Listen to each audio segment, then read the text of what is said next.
Quite a few years ago at harvest time, I exchanged congregations with a local minister. It was his harvest, it was mine on the same Sunday, so we said, look, we'll do a swap. And I distinctly remember that service out of an awful lot of harvest Thanksgiving services that I've taken over the years.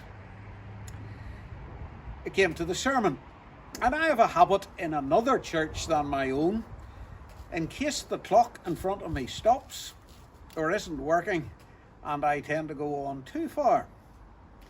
And the habit in another congregation is to do this. And it's the same watch I have always had. No, it's not a Rolex in case you get worried, but it has been repaired and rejuvenated and not terribly large, and that will explain what happened.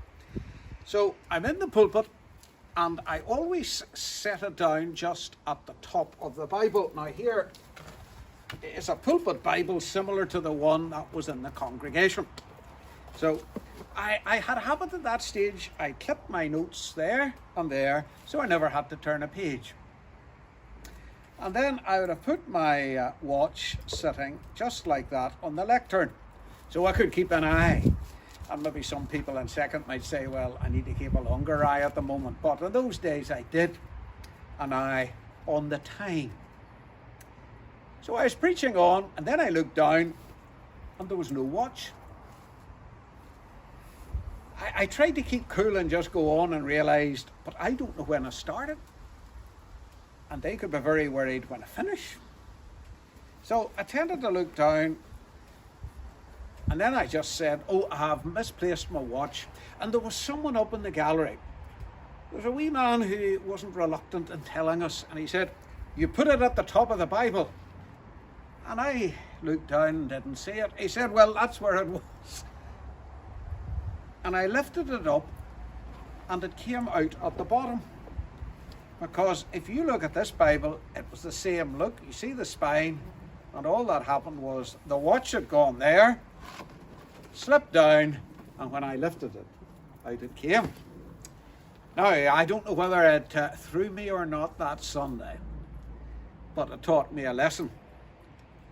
Time always slips by, if you get the image. It's an unusual subject, time. It baffles us, it throws us, it seems to go very fast. I remember as a boy watching the first Doctor Who series in the TARDIS and how he travelled through time, an imaginary programme, but time, something that fascinates us. Quite a few years ago, I was in Chester, the city in England, and as I tend to do, I browsed round the local cathedral, established away from medieval times. And walking down one of the aisles to the corner, I saw a large station clock. It was like a railway station clock, one of those large dials, brown, with a pendulum. Nothing unusual about it, you might say, but there were some lines written underneath it. They're still there today. They've become fairly famous. I saw them for the first in Chester Cathedral, where they still hang. Maybe you have heard them with a slight variation. They go like this.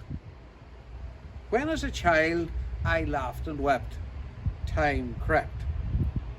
When as a youth I grew more bold, time strode. When I became a full-grown man, time ran. When older still I daily grew, time flew. Soon as I shall find, as I journey on, time gone. Capturing for us in a few lines how time slips by. Time in our lives, times when it seems very slow, and then as you get on, it goes fast and you wonder where it has gone. We get references to such an idea in the Bible in different places. Here's one from Psalm 144. O Lord, What is man that you care for him? The Son of Man that you think of him? For man is like a breath. His days are like a fleeting shadow. And there the psalmist is capturing for us how he sees time as so quick, even in someone's lifespan. Our days are like a breath. It's breathed out, it's noticed, but then it's gone. Our days are like a fleeting shadow. If you've ever watched the sun and the shadows on the ground, suddenly it appears and then it fleets and passes away. And yet in saying that, he tells us, but God cares for us.